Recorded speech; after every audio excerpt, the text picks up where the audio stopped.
ನಮಸ್ಕಾರ ವಿದ್ಯಾರ್ಥಿಗಳೇ, ಇವತ್ತು 7ನೇ ತರಗತಿ ಗಣಿತ ಪಠ್ಯಪುಸ್ತಕ ಪಾರ್ಟ್ 2 ಇದರಲ್ಲಿ 9ನೇ ಅಧ್ಯಾಯದಂಥ ಸುತ್ತಳತೆ ಮತ್ತು ವಿಸ್ತೀರ್ಣ ಅದರಲ್ಲಿ 9.1 ಅಭ್ಯಾಸವನ್ನು ನೋಡಿದ್ದೇವೆ. ಇವತ್ತು ಏನು ಮಾಡೋಣ ಅಂದರೆ ಅಭ್ಯಾಸ 9.2ಕ್ಕೆ ಸಂಬಂಧಪಟ್ಟಂಥ ಪ್ರಶ್ನೆಗಳಿಗೆ ಉತ್ತರವನ್ನು ಕಂಡುಕೊಳ್ಳೋಣ. ಇನ್ನೂ ನಮ್ಮ ಚಾನಲನ್ನು ಯಾರ್ಯಾರು ಸಬ್ಸ್ಕ್ರೈಬ್ ಮಾಡ್ಕೊಂಡಿಲ್ಲ ದಯವಿಟ್ಟು ಸಬ್ಸ್ಕ್ರೈಬ್ ಮಾಡ್ಕೊಳ್ಳಿ ಅಂತ ಹೇಳ್ತಾ ಈ ಮೊದಲನೇ ಪ್ರಶ್ನೆಯನ್ನು ನೋಡೋಣ. ಮುಂದೆ ನೀಡಿದ ತ್ರಿಜ್ಯಗಳನ್ನು ಹೊಂದಿರುವ ವೃತ್ತಗಳ ಸುತ್ತಳತೆ ಕಂಡುಹಿಡಿಯಿರಿ ಅಂತಿದೆ. ಅಂದರೆ 3 ವೃತ್ತಗಳು ಇಲ್ಲಿ ಕೊಟ್ಟಿದ್ದು ತ್ರಿಜ್ಯದ ಅಳತೆ. ಹಾಗಾದರೆ ಒಂದನೇ ವೃತ್ತ ಎಷ್ಟು ತ್ರಿಜ್ಯ ಹೊಂದಿದೆ ಅಂದರೆ ಎ 14 ಸೆಂಟಿಮೀಟರ್, ಎರಡನೇ ವೃತ್ತ ಏನಪ್ಪ ಅಂದರೆ ಬಿ ಅದರಲ್ಲಿ ಎಷ್ಟು ಈ ತ್ರಿಜ್ಯ ಇದೆ ಅಂತಂದರೆ ಎರಡನೇ ವೃತ್ತದಲ್ಲಿ 28 ಮಿಲಿಮೀಟರ್ ಇದೆ. ಇನ್ನು ಮೂರನೇ ವೃತ್ತದಲ್ಲಿ ಏನಪ್ಪ ಅಂತಂದರೆ ಸಿ ಅದರಲ್ಲಿ 21 ಸೆಂಟಿಮೀಟರ್ ತ್ರಿಜ್ಯವನ್ನು ಹೊಂದಿದೆ. 3 ವೃತ್ತಗಳು, ಈ 3 ವೃತ್ತಗಳು ಹೊಂದಿರುವಂಥ ತ್ರಿಜ್ಯದ ಅಳತೆಯನ್ನು ಕೊಟ್ಟರು. ನಮಗೆ ಏನು ಕಂಡುಹಿಡಿಯ ಅನ್ನತ್ತಾರಪ್ಪ ಅಂತಂದರೆ ಸುತ್ತಳತೆಯನ್ನು ಕಂಡುಹಿಡಿಯಿರಿ ಅಂತ ಹೇಳ್ತಾರೆ. ಹಾಗಾದರೆ ಸುತ್ತಳತೆಯನ್ನು ಕಂಡುಹಿಡಿಬೇಕಂತಂದರೆ ನಾವು ಏನು ಬಳಕೆ ಮಾಡ್ಕೋಬೇಕಂದ್ರೆ 5 ಬೆಲೆ 5 ಇದಕ್ಕೆ 5 ಅಂತಾರೆ. 5 ಬೆಲೆ 5 = 22/7 ಇದನ್ನು ತೆಗೆದುಕೊಂಡು ಏನಪ್ಪ ಅಂತಂದರೆ ಅದನ್ನು ನಾವು ವೃತ್ತದ ಸುತ್ತಳತೆಯನ್ನು ಕಂಡುಹಿಡ್ಕೋಬೇಕಾಗತ್ತೆ. ಹಾಗಾದರೆ ಈ 3ಕ್ಕೂ ಸಂಬಂಧಪಟ್ಟಂಗ ತ್ರಿಜ್ಯವನ್ನು ಕೊಟ್ಟಾರಲ್ಲ, ಈ ತ್ರಿಜ್ಯವನ್ನು ಬಳಕೆ ಮಾಡ್ಕೊಂಡು ಏನಪ್ಪ ಅಂತಂದರೆ ವೃತ್ತದ ಸುತ್ತಳತೆಯನ್ನು ಕಂಡುಹಿಡ್ಕೋಣ. ಮೊದಲನೇದಾಗಿ ಎ ಅನ್ನು ಕಂಡುಹಿಡ್ಕೋಣ. 14 ಸೆಂಟಿಮೀಟರನ್ನು ತ್ರಿಜ್ಯದ ಅಳತೆಯನ್ನು ತೆಗೆದುಕೊಂಡು ವೃತ್ತದ ಸುತ್ತಳತೆ ಎಷ್ಟು ಬರ್ತದೆ ಅಂತ ಕಂಡುಹಿಡ್ಕೋಣ. ಓಕೆ, ಹಾಗಾದರೆ ಇಲ್ಲಿ ಕಚ್ಚಾದಲ್ಲಿ ಏನಪ್ಪ ಅಂದರೆ ಅದನ್ನು ಬಿಡಿಸಿದ್ದನ್ನು ನೋಡ್ಕೋಬೋದು. ನೆಕ್ಸ್ಟ್ ಬಿ ಹೋಗೋಣ, ಆಮೇಲೆ ಸಿ ಲೆಕ್ಕವನ್ನು ಮಾಡೋಣ. ಇಲ್ಲಿ ಒಂದೇದು ಎ ಇದೆ 14 ಸೆಂಟಿಮೀಟರ್. ಹಾಗಾದರೆ ವೃತ್ತದ ಸುತ್ತಳತೆ ಅಂತಂದಾಗ ಅದರ ಸೂತ್ರ ಏನು ಬರುತ್ತೆ ಅಂತಂದರೆ ವೃತ್ತದ ಸುತ್ತಳತೆ = 2πr ಅಂತ ಬರುತ್ತೆ. ಈ 2 ಹೇಗಿದೆ ಹಾಗೆ ಬರ್ಕೋತಾನೆ. 5 ಬೆಲೆ ಅವರು ಮೊದಲೇ ಹೇಳಿದಾರು 22/7 ತೊಗೋಬೇಕಂತೇಳಿ. ಹಂಗಾದರೆ ಇಲ್ಲಿ ಏನಪ್ಪ ಅಂದರೆ ಇಲ್ಲಿ ಇಂಟು ಬರುತ್ತೆ. 2 ಇಂಟು ಅಂದರೆ ಹೀಗೆ ಬರೆದ್ರೆ ಏನಪ್ಪ ಅಂದರೆ 2πr ಅಂತಂದರೆ ಇಲ್ಲಿ ಯಾವ ಚಿಹ್ನೆ ಇರಲಿಕ್ಕೆ ಏನಪ್ಪ ಅಂದರೆ ಗುಣಾಕಾರ ಚಿಹ್ನೆ ಇರ್ತದೆ ಅಂತ ಅರ್ಥ. ಅಂದರೆ ಚರಾಕ್ಷರ ನಿಮಗೆ ಇದನ್ನು 5x ಅಂತಂದರೆ ಅಲ್ಲಿ ಏನಪ್ಪ ಅಂತಂದರೆ 5 × x ಇದ್ದಂಗೆ. ಓಕೆ, ಆ ರೀತಿ ಏನಪ್ಪ ಅಂದರೆ ಇಲ್ಲಿ 2 ಇಂಟು ಏನಪ್ಪ ಅಂದರೆ 5 ಬೆಲೆ ಎಷ್ಟು ಕೊಟ್ಟಾರ ಅಂದರೆ 22/7 ಅದನ್ನ ಬಳಕೆ ಮಾಡ್ಕೋಬೇಕಂದಾರು. ಇಂಟು ಬರ್ಕೊಂಡು 22/7 ಬರ್ಕೊಂಡೆ. ಆಮೇಲೆ 5 ಆದಮೇಲೆ ಇಂಟು ಹಚ್ಕೊಂಡೆ. 6 ಬೆಲೆ ಎಷ್ಟು ಕೊಟ್ಟಾರ ಅಂದರೆ 6 ಅಂದರೆ ತ್ರಿಜ್ಯ ರೇಡಿಯಸ್. ಹಾಗಾದರೆ ಎಷ್ಟು ಕೊಟ್ಟಾರು 14 ಸೆಂಟಿಮೀಟರ್ ಇದೆ, 14 ಹಾಕೊಂಡಿ. ಹಾಗಾದರೆ 2 × 22 ಏನು ಗುಣಿಸ್ಕೋಬೇಕು, ಗುಣಿಸ್ಕೊಂಡಾಗ 44 ಬಂತು. 7 ಹೆಂಗೈತಲ್ಲ ಹಾಗೆ ಛೇದದಲ್ಲಿ ಇಟ್ಕೋಬೇಕು. ಅಂಶದಲ್ಲಿ 44 ಬಂತು. ಇಂಟು ಇಟ್ಕೊಂಡೆ. 14 ಏನಪ್ಪ ಅಂದರೆ ಹಾಗೆ ಇಟ್ಕೊಂಡು. ಹಾಗಾದರೆ ನೆಕ್ಸ್ಟ್ ಏನಾಗುತ್ತೆ ಅಂತಂದರೆ 7 1 7 2 14. ಹಾಗಾದರೆ ಇಲ್ಲಿ 7 ಕ್ಯಾನ್ಸಲ್ ಆಯ್ತು, 14 ಕ್ಯಾನ್ಸಲ್ ಆಯ್ತು. ಇನ್ನು 44 ಮತ್ತು 2 ಉಳಿದಿದೆ. 44 2 ಎಷ್ಟು ಅಂದರೆ 88 ಸೆಂಟಿಮೀಟರ್ ಅಂತ ಬಂತು. ಅಂದರೆ ಇದು ಏನಪ್ಪ ಅಂದರೆ 88 ಸೆಂಟಿಮೀಟರ್ ಅನ್ನೋದು ಇದು ವೃತ್ತದ ಸುತ್ತಳತೆ. ಯಾವ ವೃತ್ತದ ಸುತ್ತಳತೆ?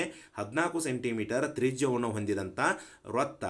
ಆ ವೃತ್ತದ ಸುತ್ತಳತೆ ಎಷ್ಟಪ್ಪ ಅಂತಂದರೆ 88 ಸೆಂಟಿಮೀಟರ್ ಅಂತ ಬಂತು. ಹೌದಾ? ಹಾಗಾದರೆ ಇಲ್ಲಿ ವೃತ್ತದ ಸುತ್ತಳತೆಯನ್ನು ಕಂಡುಹಿಡಿಬೇಕಂತಂದ್ರೆ ನೀವು ಏನು ಹಚ್ಕೋಬೇಕು ಸೂತ್ರ? ಹಾಗಾದರೆ 2πr ಅಂತ ಹಚ್ಕೋಬೇಕು. ಹಾಗಾದರೆ ಇನ್ನು ನೆಕ್ಸ್ಟ್ ಈ 5 ಬೆಲೆ 22/7 ಅವರು ಬಳಕೆ ಮಾಡ್ಕೊಂಡಾರು. ಇನ್ನೊಂದು ಬರ್ತೈತಿ 3.14 ಅಂತೇಳಿ 5 ಬೆಲೆ ಅದನ್ನು ಕೊಟ್ಟಿಲ್ಲ. ನಿಮಗೆ ಯಾವಾಗ ಪ್ರಶ್ನೆ ಕೊಡ್ತಾರಲ್ಲ ಯಾವ ಒಂದು 5 ಬೆಲೆ ಹಚ್ಕೋಬೇಕಂತ ಅವರೇ ಕೊಟ್ಟಿರ್ತಾರೋ. ಇಲ್ಲಿ 22/7 ಬಳಕೆ ಮಾಡ್ಕೊಂಡು ಹಚ್ಕೊ ಅಂತ ಹೇಳಿದಾರೋ ಪ್ರಶ್ನೆ ಒಳಗೆ. ಅದೇ ರೀತಿ ಬಳಕೆ ಮಾಡ್ಕೊಂಡು ಹಚ್ಕೊಂಡಾಗ ವೃತ್ತದ ಸುತ್ತಳತೆಯನ್ನು ಕಂಡುಹಿಡ್ಕೊಂಡು ಹಾಗಾದರೆ ಎಷ್ಟು ಬಂತು? 88 ಸೆಂಟಿಮೀಟರ್ ಬಂತು. ಇನ್ನು ಎರಡನೇ ಪ್ರಶ್ನೆ ಏನಪ್ಪ ಅಂದರೆ ಬಿ ಇಲ್ಲಿ ನೋಡ್ಕೋಬೋದು. 28 ಮಿಲಿಮೀಟರ್ ಇದೆ. ಈ ತ್ರಿಜ್ಯ ಏನು ಕೊಟ್ಟಾರಲ್ಲ ಇದರ ಮುಖಾಂತರ ವೃತ್ತದ ಸುತ್ತಳತೆಯನ್ನು ಕಂಡುಹಿಡ್ಕೋಣ. ನೋಡ್ಕೋಬೋದು. ಬಿಗೆ ಆನ್ಸರ್ ಮಾಡೋಣ.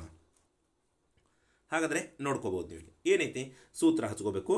ಏನಂತಂದರೆ ಬಿದು ಇಲ್ಲಿ ನೋಡಿ ಬಿ ಕೊಟ್ಟಾರ ಇಲ್ಲಿ ಮೇಲೆ ವೃತ್ತದ ಸುತ್ತಳತೆ = 2πr ಅಂತ ಹಚ್ಕೊಂಡೆ. 2 ಹಚ್ಕೊಂಡೆ, ಇಂಟು ಹಚ್ಕೊಂಡೆ. 5 ಬೆಲೆ ಏನಪ್ಪ ಅಂದರೆ 22/7 ಅದನ್ನು ಹಚ್ಕೊಂಡೆ. ಇನ್ನು ನೆಕ್ಸ್ಟ್ 5 ಆದಮೇಲೆ ಇಂಟು ಹಚ್ಕೋಬೇಕಂತ ಇದ್ದೇನೆ. ಇಂಟು ಹಚ್ಕೋಬೇಕು. 6 ಬೆಲೆ ಎಷ್ಟು ಕೊಟ್ಟಾರ ಅಂದರೆ 28 ಮಿಲಿಮೀಟರ್. ಅಂದರೆ ವೃತ್ತದ ತ್ರಿಜ್ಯ ಎಷ್ಟಿದೆ? 6 ಅಂದರೆ ರೇಡಿಯಸ್. ಅದರ ತ್ರಿಜ್ಯದ ಅಂದರೆ ಕನ್ನಡದಾಗ ತ್ರಿಜ್ಯ ಅಂತಾರೋ ಅದರ ಅಳತೆ ಎಷ್ಟು ಕೊಟ್ಟಾರ ಅಂದರೆ 28 ಕೊಟ್ಟಾರು. 28 ಹಚ್ಕೊಂಡೆ. ಹಾಗಾದರೆ ನೆಕ್ಸ್ಟ್ ಇಲ್ಲಿ ಅಂಶದಲ್ಲಿರುವಂಥ ಸಂಖ್ಯೆಗಳನ್ನು ಗುಣಿಸಬೇಕು. 2 × 22 ಇದೆ. 2 22 ಅಥವಾ 22 ಎಷ್ಟು ಬಂದರೆ 44. 7 ಹೇಗಿತ್ತು ಹಾಗೆ ಇಟ್ಕೊಂಡನಿ ಛೇದದೊಳಗೆ. ಇನ್ನು ನೆಕ್ಸ್ಟ್ ಇಂಟು 28 ಬರ್ಕೊಂಡನಿ. ಹಾಗಾದರೆ ನೆಕ್ಸ್ಟ್ ಇಲ್ಲಿ 7 ಮತ್ತು 28 ಏನಪ್ಪ ಅಂದರೆ ಭಾಗ ಮಾಡೋಣ ಅಥವಾ ಭಾಗಿಸೋಣ. 7 1 7 4 28. ಹಾಗಾದರೆ ಇಲ್ಲಿ 7 ಕ್ಯಾನ್ಸಲ್ ಐತಿ, 28 ಕ್ಯಾನ್ಸಲ್ ಐತಿ. 44 × 4 ಉಳಿತಿ. ಹೌದಾ? ಇಲ್ಲಿ 44 × 4 ಅಂತಂದಾಗ ಅವನು ಏನು ಮಾಡಬೇಕು ಅಂತಂದರೆ ಗುಣಾಕಾರ ಮಾಡ್ಕೋಬೇಕು. 44 × 4 ಅಂತಂದಾಗ ನೋಡ್ಕೋಬೋದು. ಇಲ್ಲಿ 44 × 4 4 4 16. ಹೌದಾ? ನೆಕ್ಸ್ಟ್ 4 4 16 1 17 176 ಬಂತು. ಅದೇ ರೀತಿ ಏನಪ್ಪ ಅಂತಂದರೆ ಇಲ್ಲಿ 176 ಮಿಲಿಮೀಟರನ್ನು ಬರ್ಕೊಂಡನಿ. ಓಕೆ, ಇದು ಏನಪ್ಪ ಅಂತಂದರೆ ವೃತ್ತದ ಸುತ್ತಳತೆ ಅಂತ ಹೇಳ್ಬೋದು. ಹಾಗಾದರೆ ನೆಕ್ಸ್ಟ್ ಏನಪ್ಪ ಅಂತಂದರೆ ಇನ್ನು ಮೂರನೇದ್ದು ಸಿ ಅನ್ನು ನೋಡ್ಕೋಬೋದು. ಇಲ್ಲಿ ಏನಪ್ಪ ಅಂತಂದರೆ ಸಿ ಬೆಲೆ ಎಷ್ಟು ಕೊಟ್ಟಾರಂತಂದರೆ ಅಲ್ಲಿ ನೋಡ್ಕೋಬೋದು 21 ಸೆಂಟಿಮೀಟರ್ ಅಂತಿದೆ. ಸಿ ಬೆಲೆ ಅಂತಂದರೆ ಏನಪ್ಪ ಅದು ತ್ರಿಜ್ಯದ ಬೆಲೆ. ಆರ್ ಏನಪ್ಪ ರೇಡಿಯಸ್ ಅಂತಂದು ಎಷ್ಟು ಕೊಟ್ಟಾರೋ 21 ಸೆಂಟಿಮೀಟರ್ ಕೊಟ್ಟಾರೋ. ಈಗ ವೃತ್ತದ ಸುತ್ತಳತೆಯನ್ನು ಕಂಡುಹಿಡ್ಕೋಣ. ಹಾಗಾದರೆ ಸಿ ಒಳಗೆ ಏನಪ್ಪ ಅಂದರೆ ಯಾವ ರೀತಿ ಮಾಡ್ಕೋಬೇಕು ಅನ್ನೋದು ನೋಡ್ಕೋಬೋದು. ಇಲ್ಲಿ ವೃತ್ತದ ಸುತ್ತಳತೆ ಈಸ್ಕೊಲ್ ಟು 2πr ಅಂತ ಇದು ಸೂತ್ರ ಹಚ್ಕೊಂಡು 2 ಬಂತು 5 ಬೆಲೆ ಇಂಟು 2 ಅದು ಬಂತು ಇಂಟು ಹಚ್ಕೊಂಡು 5 ಬೆಲೆ ಎಷ್ಟು ಅಂದರೆ 22/7 ಅಂತಿದೆ. ಆಮೇಲೆ ನೆಕ್ಸ್ಟ್ ಇಂಟು ಹಚ್ಕೊಂಡೆ. ಆರ್ ಅಂದರೆ ರೇಡಿಯಸ್ ಅದ್ರದ್ದು ಎಷ್ಟು ಕೊಟ್ಟಾರೋ ತ್ರಿಜ್ಯ 21 ಕೊಟ್ಟಾರೋ 21 ಬರ್ಕೊಂಡೆ. ಹಾಗಾದರೆ 2 ಇಂಟು 22 ಇವನು 2 ಏನಪ್ಪ ಅಂದರೆ ಗುಣಾಕಾರ ಮಾಡಿದಾಗ ಎಷ್ಟು ಬರುತ್ತೆ ಅಂದರೆ 44 ಬರುತ್ತೆ. ಅರ್ಥ ಆಯ್ತು ಮಕ್ಕಳೇ. ಹಾಗಾದರೆ ನೆಕ್ಸ್ಟ್ ಇಲ್ಲಿ ಏನಪ್ಪ ಅಂದರೆ ಛೇದದೊಳಗೆ 7 ಇದೆ, ಅದೇ 7 ಎತ್ಕೊಂಡು ಇಂಟು ಬರ್ಕೊಂಡೆ 21ಕ್ಕೆ 21 ಬರ್ಕೊಂಡೆ. ಹಾಗಾದರೆ ಈ 7 ಒಂದಲೇ 7 ಮೂರಲೇ 21, ಇಲ್ಲಿ 7 ಕ್ಯಾನ್ಸಲ್ ಆಯ್ತು 21 ಕ್ಯಾನ್ಸಲ್ ಆಯ್ತು, ಮೇಲ್ 3 ಬಂತು. ಇನ್ನು 44 ಮತ್ತು 3ನ್ನ ಗುಣಾಕಾರ ಮಾಡಿದಾಗ ಏನು ಬರುತ್ತೆ ಅಂತಂದರೆ 132 ಸೆಂಟಿಮೀಟರ್ ಅಂತ ಬರುತ್ತೆ. ಹೌದಾ, ಇಲ್ಲಿ ನೋಡ್ಕೋಬೋದು ನೀವು ಯಾವ ರೀತಿ ಅಂದರೆ 44 ಇಂಟು ಏನಪ್ಪ ಅಂದರೆ 3 3 4 12 3 4 12 ಪ್ಲಸ್ 1 13 132 ಬರುತ್ತೆ. ಅದೇ ರೀತಿ ಏನಪ್ಪ ಅಂದರೆ 132 ಸೆಂಟಿಮೀಟರ್ ಅಂತ ಇಲ್ಲಿ ವೃತ್ತದ ಸುತ್ತಳತೆನ ಕಂಡುಹಿಡ್ಕೊಂಡು. ಇನ್ನು ನೆಕ್ಸ್ಟ್ ಎರಡನೇ ಪ್ರಶ್ನೆಗೆ ಹೋಗೋಣ, ಅಲ್ಲಿ ಏನೈತಂತ ನೋಡ್ಕೋಣ. ಓಕೆ, ಇನ್ನು ಮುಂದೆ ನೀಡಿರುವ ಎರಡನೇ ಪ್ರಶ್ನೆಯನ್ನು ಗಮನಿಸ್ಬೋದು ನೀವು ಮಕ್ಕಳೇ. ಏನೈತಂತಂದರೆ ಮುಂದೆ ನೀಡಿರುವ ದತ್ತಾಂಶಗಳಿಂದ ವೃತ್ತಗಳ ವಿಸ್ತೀರ್ಣ ಕಂಡುಹಿಡಿಯಿರಿ. ಅಂದರೆ ಇಲ್ಲಿ ಮುಂದೆ ನೀಡಿದ್ದಾರೆ ತ್ರಿಜ್ಯ ಕೊಟ್ಟರು, ವ್ಯಾಸ ಕೊಟ್ಟರು, ತ್ರಿಜ್ಯ ಕೊಟ್ಟರು. ಈ ದತ್ತಾಂಶಗಳನ್ನ ಇಟ್ಟುಕೊಂಡು ಹೌದಾ ನಾವು ಏನು ಮಾಡ್ಕೋಬೇಕಂತಂದರೆ ವೃತ್ತದ ವಿಸ್ತೀರ್ಣ ಕಂಡುಹಿಡ್ಕೋಬೇಕು. ಆದರೆ ಇಲ್ಲಿ ಬಳಕೆ ಮಾಡುವಂಥ ಬೆಲೆ ಏನಪ್ಪ ಅಂದರೆ 5 ಬೆಲೆ ಎಷ್ಟಾಗಿದೆ ಅಂತಂದರೆ 5 = 22/7 ಇದನ್ನು ಬಳಕೆ ಮಾಡ್ಕೋಬೇಕು.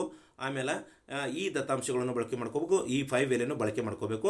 ಅವನು ಬಳಕೆ ಮಾಡ್ಕೊಂಡು ಏನು ಮಾಡ್ಬೇಕಂತಂದರೆ ಈ 3 ಕೊಟ್ಟಂಥ ತ್ರಿಜ್ಯ ವ್ಯಾಸ ತ್ರಿಜ್ಯಕ್ಕೆ ಸಂಬಂಧಪಟ್ಟಂಥ ಈ 3 ಪ್ರಶ್ನೆಗಳಿಗೆ ಏನಪ್ಪ ಅಂದರೆ 3 ಪ್ರಶ್ನೆಗಳಿಗೆ ಸಂಬಂಧಂತೆ ಪ್ರತಿ ಪ್ರಶ್ನೆಗೆ ಸಂಬಂಧಪಟ್ಟಂತೆ ಏನಪ್ಪ ಅಂದರೆ ವೃತ್ತದ ವಿಸ್ತೀರ್ಣವನ್ನು ನೀವು ಕಂಡುಹಿಡ್ಕೋಬೇಕು. ಅರ್ಥ ಆಯ್ತು ಮಕ್ಕಳೇ. ಹಾಗಾದರೆ ಇಲ್ಲಿ 2ರಿಂದ ಏನಪ್ಪ ಎರಡನೇ ಪ್ರಶ್ನೆ ಒಳಗೆ 3 ಅದಾವು ABC ಅಂತೇಳಿ. ಆ 3 ಪ್ರಶ್ನೆಗೆ ಏನಪ್ಪ ಅಂದರೆ ಉತ್ತರವನ್ನು ಕಂಡುಕೊಳ್ಳೋಣ. ಇಲ್ಲಿ ಗಮನ ಹರಿಸ್ಬೋದು ನೀವು ಮಕ್ಕಳೇ ಏನಿದೆ ಅಂತೇಳಿ. 2ರೊಳಗೆ ಒಂದನೇದ್ದು ಎ ಇಲ್ಲಿ ಕೊಟ್ಟಾರೋ ನೋಡ್ಕೋಬೋದು. ವೃತ್ತದ ವಿಸ್ತೀರ್ಣ = ಅಂದರೆ ವೃತ್ತದ ವಿಸ್ತೀರ್ಣವನ್ನು ಕಂಡು ಹಿಡ್ಕೋಬೇಕಂದ್ರೆ ಅದರ ಸೂತ್ರ ಏನೈತೆ ಅಂದರೆ 5r² ಅಂತಿದೆ. ಹೌದಾ, ವೃತ್ತದ ವಿಸ್ತೀರ್ಣ ವೃತ್ತದ ಸುತ್ತಳತೆ ಕಂಡು ಹಿಡಿಬೇಕಂದ್ರೆ ವೃತ್ತದ ಸುತ್ತಳತೆ = 2πr ಅಂತ ಬರುತ್ತೆ. ಇಲ್ಲಿ ವೃತ್ತದ ವಿಸ್ತೀರ್ಣ ಕಂಡು ಹಿಡಿಬೇಕಂತಂದರೆ 5r² ಅಂತ ಬರುತ್ತೆ. ಹಾಗಾದರೆ ತ್ರಿಜ್ಯ ಎಷ್ಟು ಕೊಟ್ಟಾರೋ ಇಲ್ಲಿ ಗಮನಿಸ್ಬೋದು ನೀವು 14 ಮಿಲಿಮೀಟರ್ ಅಂತ ಕೊಟ್ಟಾರು. ಎಷ್ಟು 14 ಮಿಲಿಮೀಟರ್ ಅಂತ ಕೊಟ್ಟಾರೋ. ಈಗ ನೋಡ್ಕೋಣ ಇಲ್ಲಿ 5 ಬೆಲೆ ಎಷ್ಟಿದೆ ಅಂತಂದರೆ ಅವರೇ ಹೇಳಿದರು, ಅಲ್ಲಿ ಪ್ರಶ್ನೆ ಒಳಗೆ ಕೊಟ್ಟಿದ್ದರು. ಎರಡನೇ ಪ್ರಶ್ನೆ ಒಳಗೆ 22/7 ಅದನ್ನೇ ಬಳಕೆ ಮಾಡ್ಕೋಬೇಕಂತೇಳಿ. ಹಾಗಾದರೆ 5 ಬೆಲೆ ತುಂಬ್ಕೋತಾನೆ ನಾನು, ಅದ್ರ ಕೆಳಗೆ ತುಂಬ್ಕೋತಾನೆ 22/7 ಅಂತೇಳಿ. ಏನಪ್ಪ ಅಂದರೆ ಇಲ್ಲಿ ಏನು ಇದೆ ಏನು ಇಲ್ಲ ಅಂತಂದರೆ ಇಂಟು ಚಿಹ್ನೆ ಹಾಕೋಬೇಕು. ನೆಕ್ಸ್ಟ್ r² ಅಂತಂದರೆ 14. ಆ 14ಅನ್ನು ಕೌನ್ಸ್ನಾಗ ಹಾಕೊಂಡು ಏನು ಮಾಡಿದರೆ ಸ್ಕ್ವೇರ್ ಅಂದರೆ r ಬೆಲೆ ತ್ರಿಜ್ಯದ ಬೆಲೆ ಎಷ್ಟಿದೆ ಇಲ್ಲಿ ತ್ರಿಜ್ಯ ಅಂದರೆ ರೇಡಿಯಸ್ ಅಂದರೆ r ಅಂದರೆ ರೇಡಿಯಸ್.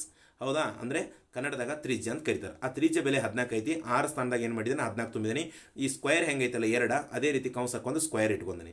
ಹಾಗಾದರೆ 22/7 ಹೇಗಿದ್ದಲ್ಲ ಹಾಗೆ ಬರ್ಕೊಂಡು ಇಂಟು ಹೇಗಿದೆ ಹಾಗೆ ಬರ್ಕೊಂಡು ಈ 14ನ್ನು ಎಷ್ಟು ಸಲ ಬರಿಬೇಕಂತಂದ್ರೆ ಅಂದರೆ ವರ್ಗ ಅಂದರೆ ಇದು ಸ್ಕ್ವೇರ್ ಅಂದರೆ ವರ್ಗ. ಇದನ್ನು 2 ಸಲ ಬರಿ ಅಂದ್ರೆ 14 × 14 ಹಚ್ಕೊಂಡೆ. ಹೌದಾ, ನೆಕ್ಸ್ಟ್ ಇಲ್ಲಿ 7 ಇದೆ. ನಾವು ಏನು ಮಾಡೋಣ ಅಂದರೆ 7ನ್ನು 14ಗೆ ಭಾಗಾಕಾರ ಮಾಡೋಣ ಅಂದರೆ ಭಾಗಿಸೋಣ. 7 1 7 2 14. ಓಕೆ, ಹಾಗಾದರೆ ನೆಕ್ಸ್ಟ್ ಇಲ್ಲಿ 22 × 14 × 2 ಉಳಿತಿ. ಹಾಗಾದರೆ ನಾವು ಈಸಿಯಾಗಿ ಇಲ್ಲಿ ಗುಣಾಕಾರ ಮಾಡಿಬಿಡೋಣ. ಏನಂದರೆ 22 2 ಎಷ್ಟಂದರೆ 44. ಇನ್ನು ಇಂಟು ಹಾಕೊಂಡು 14ಕ್ಕೆ 14 ಇಟ್ಟೆ. ಹಾಗಾದರೆ ಇನ್ನು ನೆಕ್ಸ್ಟ್ ಏನು ಮಾಡ್ಕೋಬೇಕಂದ್ರೆ ಈ 44 × 14 ಏನು ಮಾಡಬೇಕು ಗುಣಾಕಾರ ಮಾಡಬೇಕು. ಹಾಗಾದರೆ ಇಲ್ಲಿ ನೋಡ್ಕೋಬೋದು 44 × 14 ಅಂತ ಹಾಕೊಂಡನಿ. 4 4 16 ಒಂದು ದಶಕ ಬಂತು, ಇಲ್ಲಿ 6 ಬಂತು. 4 4 16 ಈ ದಶಕ ಒಳಗೆ ಒಂದು ದಶಕದಾಗ ಒಂದು ಕೂಡಿಸಿ ಬಂದಂಥ ಸಂಖ್ಯೆ ಒಳಗೆ ಈ ದಶಕ ಕೂಡಿಸ್ಬೇಕು. 16 1 ಕೂಡಿಸಿದ್ರೆ 17 ಬಂತು, 176. ಇಲ್ಲಿ ಒಂದು ಸ್ಥಾನ ಬಿಡಿ ಸ್ಥಾನದಾಗ ಏನು ಮಾಡಬೇಕು ಅಂದರೆ ಪ್ಲಸ್ ಹಾಕೋಬೇಕು. ಹಾಗಾದರೆ ನೆಕ್ಸ್ಟ್ ಏನಪ್ಪ ಅಂದರೆ ಗುಣಿಸ್ಕೋಬೇಕು. 1ರಲ್ಲಿ ಗುಣಿಸ್ಕೋಬೇಕು. ಈಗ 4ರಲ್ಲಿ ಗುಣಿಸ್ಕೊಂಡೆ, ಇನ್ನು 1ರಲ್ಲಿ ಗುಣಿಸ್ಬೇಕು. 1 4 4 1 4 4. ಹೌದಾ, ಇನ್ನು 6ಕ್ಕೆ 6 ಬಂತು. 7ರ 4 ಕೂಡಿಸಿದ್ರೆ 11 ಬಂತು. ಇನ್ನು 4 1 5 ದಶಕದಂದು ಮೇಲಿಂದ ಒಂದು ಕೂಡಿಸಿದ್ರೆ 6 ಆಯಿತು. 616 ಮೀಟರ್ ಸ್ಕ್ವೇರ್ ಅಂತ ಬಂತು. ಇದು ಏನಪ್ಪ ಅಂದರೆ ವೃತ್ತದ ವಿಸ್ತೀರ್ಣ ಅಂತ ಹೇಳ್ಬೋದು. ಇದು ಎರಡನೇ ಪ್ರಶ್ನೆಗೆ ಸಂಬಂಧಪಟ್ಟಂತೆ ಏಕ್ ಆನ್ಸರ್ ಏನಂತಾರೆ ವೃತ್ತದ ವಿಸ್ತೀರ್ಣ 616 ಮೀಟರ್ ಸ್ಕ್ವೇರ್ ಅಂತ ಬರುತ್ತೆ. ಇನ್ನು ಬಿಯನ್ನು ನೋಡ್ಕೋಬೋದು ನೀವು ಮಕ್ಕಳೇ ಯಾವ ರೀತಿ ಇದೆ ಅಂತೇಳಿ. ಇಲ್ಲಿ ಬಿಯನ್ನು ನೋಡಿದಾಗ ಇಲ್ಲಿ ಅವ್ರು ಏನು ಕೊಟ್ಟಾರಂದರೆ ವ್ಯಾಸ = 49 ಮೀಟರ್ ಅಂತ ಕೊಟ್ಟಾರ. ಹೌದಾ, ವ್ಯಾಸ = 49 ಮೀಟರ್ ಅಂತ ಕೊಟ್ಟಾರ. ಓಕೆ, ಆದರೆ ಇಲ್ಲಿ ಸೂತ್ರ ಏನಿದೆ ವೃತ್ತದ ವಿಸ್ತೀರ್ಣ ಸೂತ್ರ 5r² ಅಂತಿದೆ. ಹೌದಾ, 5 ಬೆಲೆಯನ್ನು 22/7 ತುಂಬ್ಕೋತೀಯ ಇಂಟು ಹಾಕೋತೀಯ. ಓಕೆ, ಹಾಗಾದರೆ r ಬೆಲೆ ನಮಗೆ ಗೊತ್ತಿಲ್ಲ. ಆರ್ ಬೆಲೆ ಗೊತ್ತಿಲ್ಲ ಅಂತಂದರೆ ನೀವು ಅರ್ಥ ಮಾಡ್ಕೋಬೇಕು. ಯಾವ ರೀತಿ ಅರ್ಥ ಮಾಡ್ಕೋಬೇಕಂತಂದರೆ, ಇಲ್ಲಿ ನಿಮ್ಗೆ ಉದಾಹರಣೆ ಹೇಳ್ಬೇಕಂತಂದರೆ ನೋಡ್ಕೋಬೋದು. ಇಲ್ಲಿ ಒಂದು ವೃತ್ತವನ್ನು ತೆಗೆದಾರೆ ಅಂತ ಅನ್ಕೋರಿ. ಇದು ವೃತ್ತ ಕೇಂದ್ರ, ಇದು ಏನಪ್ಪ ಅಂದರೆ ವ್ಯಾಸ. ಇಲ್ಲಿ ನಾನು ಓ ಅಂತ ಬರಿತೇನೆ, ಇಲ್ಲಿ ಎ ಅಂತ ಬರಿತೇನೆ, ಇಲ್ಲಿ ಬಿ ಅಂತ ಬರಿತೇನೆ. ಹೌದಾ? ಓ ಎ ಅನ್ನೋದು ಒಂದು ತ್ರಿಜ್ಯ, ಓ ಬಿ ಅನ್ನೋದು ಒಂದು ತ್ರಿಜ್ಯ, ವ್ಯಾಸ ಅಂದರೆ ಎ ಬಿ. ಹೌದಾ? ಹಾಗಾದರೆ ತ್ರಿಜ್ಯದ 2 ಪಟ್ಟು ವ್ಯಾಸ ಇದೆ. ತ್ರಿಜ್ಯದ 2 ಪಟ್ಟು ಏನೈತೆ ಅಂದರೆ ವ್ಯಾಸ ಇದೆ. ಓಕೆ, ಹಾಗಾದರೆ ಈ ತ್ರಿಜ್ಯದ 2 ಪಟ್ಟು ವ್ಯಾಸ ಇರುವುದರಿಂದ ನಾವು ಏನು ಮಾಡ್ಕೋಬೇಕಂತಂದರೆ ಆರ್ ಕಣ್ಣು ಹಿಡ್ಕೋಬೇಕು, ತ್ರಿಜ್ಯವನ್ನು ಕಂಡುಬೇಕು. ಅಂದರೆ 1 ಪಟ್ಟು ಅಷ್ಟ ತ್ರಿಜ್ಯ ಕಣ್ಣು ಹಿಡ್ಕೋಬೇಕು ನಾವು. ಹಾಗಾದರೆ ಕಣ್ಣು ಹಿಡ್ಕೋಬೇಕಂದ್ರೆ ಏನು ಮಾಡಬೇಕು? ಅದರ ಸೂತ್ರ ಇದೆ, R equal to D by 2 ಅಂತ ಬರ್ಕೋಬೇಕು. ಹೌದಾ? ಡಿ ಬೈ 2 ಇದನ್ನು ಬರ್ಕೊಂಡಾಗ ಏನಾಗತ್ತೆ, ಆರ್ ಬೆಲೆ ಕಣ್ಣು ಹಿಡ್ಕೋಬೋದು ನೀವು. ಹೌದಾ? ಆರ್ ಈಕ್ವಲ್ ಟು ಡಿ ಅಂದರೆ ಎಷ್ಟು ಕೊಟ್ಟಾರ, ಇಲ್ಲಿ ಗಮನ ಹರಿಸ್ಬೋದು ನೀವು, 49 ಅಂತ ಕೊಟ್ಟಾರ. ಎಷ್ಟು ಕೊಟ್ಟಾರು? 49 ಅಂತ ಕೊಟ್ಟಾರು. ಹಾಗಾದರೆ ಇಲ್ಲಿ ಏನು ಮಾಡ್ಕೋಬೇಕಂತಂದರೆ ಈ 49ನ್ನು ನೀವು 2 ಭಾಗ ಏನಪ್ಪ ಅಂತಂದರೆ ಮಾಡ್ಕೋಬೋದು. ಅಥವಾ ಇನ್ನೂ ಏನಪ್ಪ ಅಂದರೆ ಇದನ್ನು 2 ಭಾಗ ಏನಪ್ಪ ಅಂದರೆ ಮಾಡ್ಕೊಂಡು ಅದ್ರಾಗ ಒಂದು ಆರ್ ಈಕ್ವಲ್ ಟು 49/2 ಅಂತ ಬರ್ಕೊಂಡು ನೀವು ಏನಪ್ಪ ಅಂದರೆ ಇದನ್ನ ವೃತ್ತದ ಒಂದು ತ್ರಿಜ್ಯವನ್ನು ಕಣ್ಣು ಹಿಡ್ಕೋಬೋದು. ಆರ್ ಈಕ್ವಲ್ ಟು ಎಷ್ಟು ಅಂತ ಕಣ್ಣು ಹಿಡ್ಕೋಬೋದು. ಅಥವಾ ಅವ್ರು ಯಾವ ರೀತಿ ಮಾಡಿದ್ದಾರೆ ಅಂತಂದರೆ ಈ ರೀತಿ ಹಚ್ಕೊಂಡಾರ. ಇಲ್ಲಿ ನೋಡ್ಕೋಬೋದು ನೀವು.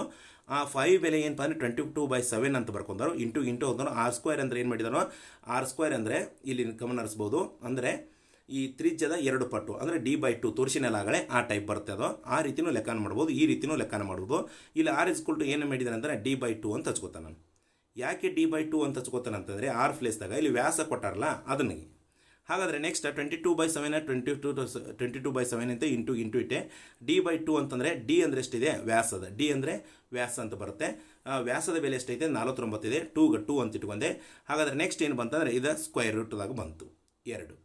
ಅದನ್ನೇ ಬರ್ಕೋಬೇಕು. ಅಂದರೆ ಇಲ್ಲಿ ಆರ್ ಸ್ಕ್ವೇರ್ ಇದೆಯಲ್ಲ, ಆ ಸ್ಕ್ವೇರ್ ಏನಪ್ಪ ಅಂದರೆ 2. ನೀನು ಈ 49ನ್ನು 2ರಲ್ಲೇ ಭಾಗಿಸಿ ಆಮೇಲೆ ಇಟ್ಕೋಕ್ಕೂ ಬರ್ತದೆ, ಅಥವಾ ಡೈರೆಕ್ಟಾಗಿ ಇಟ್ಕೊಂಡ್ರೂ ಬರ್ತದೆ. ಅದು ಹೆಂಗೈತೆ ಹಂಗೆ ಇಟ್ಕೊಂಡು ನಾವು. ಓಕೆ, ಹಾಗಾದರೆ 22/7 ಹಾಗೆ ಬಂತು, ಇಂಟು ಬಂತು. ಈ 49/2 ಇದ್ದದ್ದು ಏನು ಮಾಡ್ಕೊಂಡು ನಾವು ಅಂತಂದರೆ ಈ 49ನ್ನು ಏನಪ್ಪ ಅಂದರೆ 2 ಸಲ ಗುಣಿಸಿನಿ ನಾನು. ಹೌದಾ? ಇಲ್ಲಿ ಆನ್ಸರ್ ಇಟ್ಟನಲ್ಲ, ಏನಂತ ಇಟ್ಟನ ಇಲ್ಲಿ 2401 ಅಂತ ಬರ್ತಾನೆ. ಹೌದಾ? ಆ 2401 ಹೆಂಗೆ ಬಂತಂದ್ರೆ ಇಲ್ಲಿ 49 ಇಂಟು 49 ಗುಣಿಸ್ಬೇಕು. ಯಾಕಂದರೆ ಸ್ಕ್ವೇರ್ ಐತಿ ಇಲ್ಲಿ. ಹೌದಾ? ಆ 49 ಇಂಟು 49 ಗುಣಿಸಿದಾಗ ಏನಾಗುತ್ತೆ ನೋಡೋಣ. 9 ಮೇಲೆ 81. ಹೌದಾ? ಇಲ್ಲಿ 1 ಬಂತು. ನೆಕ್ಸ್ಟ್ 9 ಏನಪ್ಪ ಅಂದರೆ ಇಲ್ಲಿ ನೋಡ್ಕೋಬೋದು. 9 36. 36 8 ಕುಡಿಸಿರಿ ಏನಪ್ಪ ಅಂದರೆ 44. ಇಲ್ಲಿ 44 ಇಟ್ಟೆ. ಹಾಗಾದರೆ 9ರಲ್ಲಿ 2 ಅಂಕಿಗಳನ್ನ ಗುಣಿಸಿದ್ದೀನಿ, 4ರಲ್ಲೇ ಗುಣಿಸು. 4 9 36. 3 ಮೇಲೆ ಹೋದ ದಶಕ 6 ಕೆಳಗೆ ಬಂತು. ಇಲ್ಲಿ ಒಂದು ಪ್ಲೇಸ್ ಬಿಡಬೇಕು ಪ್ಲೇಸ್ಗೆ. ನೆಕ್ಸ್ಟ್ 4 ಏನಪ್ಪ ಅಂದರೆ 16. 16ರ 3 ಕುಡಿಸಿರಿ ಏನಪ್ಪ ಅಂತಂದರೆ 19 ಬಂತು. ಈ 19ನ ಇಲ್ಲಿ ಬರ್ದೇನೆ. ಹಾಗಾದರೆ ಇವನು ಪ್ಲೇಸ್ ಮಾಡ್ಕೋಬೇಕು. 1ಕ್ಕೆ 1, 4 ಕುಡಿಸಿರಿ 10 ಬಂತು. 0 ಇಲ್ಲಿ ಬಂತು, ದಶಕ ಮೇಲೆ ಹೋತಿ. 9ರ 1 ದಶಕ ಕುಡಿಸಿರಿ 10 ಆತಿ. ಮೇಲಿಂದ 4 ಕುಡಿಸಿರಿ 14 ಆತಿ. ಮತ್ತು 1 ದಶಕ ಮೇಲೆ ಹೋತಿ, 4 ಕೆಳಗೆ ಬಂತು. ಇನ್ನು 1 ಮತ್ತು ದಶಕ 1 2 ಕುಡಿಸಿರ 2 ಬಂತು. 2401 ಬಂತು. ಅಂದರೆ 49ನ 2 ಸಲ ಗುಣಿಸ್ಕೋಬೇಕಂತ ಹೇಳಿದ್ದೆ ನಿಮ್ಗೆ. ಅರ್ಥ ಆಯ್ತು ಮಕ್ಕಳೇ? ಹಾಗಾದರೆ ನೆಕ್ಸ್ಟ್ ಇಲ್ಲಿ 2 ಇದೆಯಲ್ಲ, ಈ 2ನ್ನು ಏನು ಮಾಡಿದಾರೆ ಅದನ್ನು 2 ಸಲ ಗುಣಿಸ್ಕೋಬೇಕು. 2 2 4 ಹಾಗೆ ಇಟ್ಟನ್ನ. ಈ 49ನ 2 ಸಲ ಗುಣಿಸಿದಾಗ 2401 ಬಂತು. 2ನ್ನ 2 ಸಲ ಗುಣಿಸ್ಕೊಂಡಾಗ 4 ಬಂತು. ಇದು ಹೆಂಗೆ ಬಂತು ಅಂತ ಅರ್ಥ ಆಯ್ತಾ?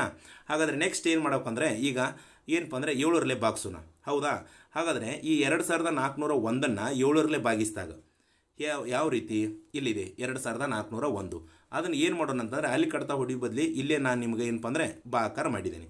2401 ಬಾಗಲೇ 7 ಅಂತ ಹಚ್ಕೊಂಡೀನಿ. 7 3 21 ಬಂತು. 4ರ 1 ಕಲರ್ 3 ಬಂತು. 2ರ 2 ಕಲರ್ 0 ಬಂತು. ಹಾಗಾದರೆ ನೆಕ್ಸ್ಟ್ ಏನಪ್ಪ ಅಂದರೆ ಈ 0ಯನ್ನು ಕೆಳಗೆ ಇಳಿಸ್ಕೊಂಡು 30 ಆತಿ.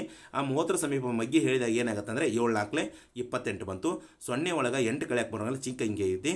ಹಾಗಾದರೆ ಒಂದು ದಶಕ ತೊಗೊಂಡೆ 10 ಆತಿ. ಈ 10ರಾಗ 8 ಕಲರ್ ಏನಪ್ಪ ಅಂದರೆ 2 ಬಂತು. 2 1 ಕೂಡಿಸಿರೋ 3 ಬಂತು. 3ರ 3 ಕಲರ್ 0 ಬಂತು. ಓಕೆ, ಹಾಗಾದರೆ 2 ಭಾಗ ಹೋಗೋದಿಲ್ಲ, ಸಣ್ಣ ಅಂಕೆ ಆಕೈತಿ 7ರಲ್ಲೇ. ಹಾಗಾದರೆ ನೆಕ್ಸ್ಟ್ ಏನಪ್ಪ ಅಂದರೆ ಈ 1ನ್ನು ಏನು ಮಾಡ್ತಾನೆ ಅಂದರೆ ಕೆಳಗೆ ತೆಗೆದುಕೊಂಡಾನೆ. 21 ಆತಿ. 7 3 21. 21ರಾಗ 21 ಕಲರ್ 0 0 ಬಂತು. ಅದೇ ರೀತಿ ಏನಪ್ಪ ಅಂದರೆ 7 1 7 343 ಅಂದರೆ ಇದನ್ನೇ ಇಲ್ಲಿಟ್ಟನಿ. ಹೌದಾ? 343. ಇದು 2401 ಕಟ್ತಾ ಹೋಗ್ಬಿಡ್ತಿ. 7 ಕ್ಯಾನ್ಸಲ್ ಆತಿ. 2401 ಹೋಗ್ಬಿಡ್ತಿ. ಇನ್ನು ಉಳಿದದ್ದು ಏನಂದರೆ 343 ಇಂಟು 22 ಉಳಿದಿದೆ. ಅವನ್ನ 2 ಏನು ಮಾಡ್ಕೋಬೇಕಂದ್ರೆ ಗುಣಿಸ್ಕೋಬೇಕು ನಾವು. ಅಲ್ಲಿ ಗುಣಿಸ್ಕೊಂಡಾಗ ಏನಕ್ಕಂತ ನೋಡ್ಕೋಬೋದು. ಇಲ್ಲಿ 343 ಇಂಟು 22 ಅಂದರೆ ಇದನ್ನು ಆಮೇಲೆ ಈ 343 ಏನಪ್ಪ ಅಂದರೆ ಗುಣಿಸತ್ತ ನಾನು ಇಲ್ಲಿ ನೋಡ್ಕೋಬೋದು ನೀವು ಮಕ್ಕಳೇ ಯಾವ ರೀತಿ ಅಂತ. 2 3 6, 2 4 8, 2 3 6. ಓಕೆ, ಇದು 1ನೇ ಅಂಕಿಯಿಂದ ಗುಣಿಸೀನಿ ಎರಡನ್ನು. ಇನ್ನು ನೆಕ್ಸ್ಟ್ 2ರಲ್ಲಿ ಗುಣಿಸ್ಕೋತಾನೆ, ಇಲ್ಲಿ ಪ್ಲಸ್ ಒಂದು ಚಿಹ್ನೆ ಇಡಬೇಕಂತ ಇದ್ದೀನಿ. ಹಾಗಾದರೆ ನೆಕ್ಸ್ಟ್ 2 3 6, 2 4 8, 2 3 6. ಹಾಗಾದರೆ ಇವನು ಪ್ಲಸ್ ಮಾಡ್ಕೊರಿ. 6ರಾಗ ಏನಿಲ್ಲ ಕೆಳಗಿಲ್ಲಿ ಪ್ಲಸ್ ಇದೆ, ಅದಕ್ಕೆ ಇಲ್ಲಿ 6 ಅಂತ ಬರ್ಕೊಂಡನಿ.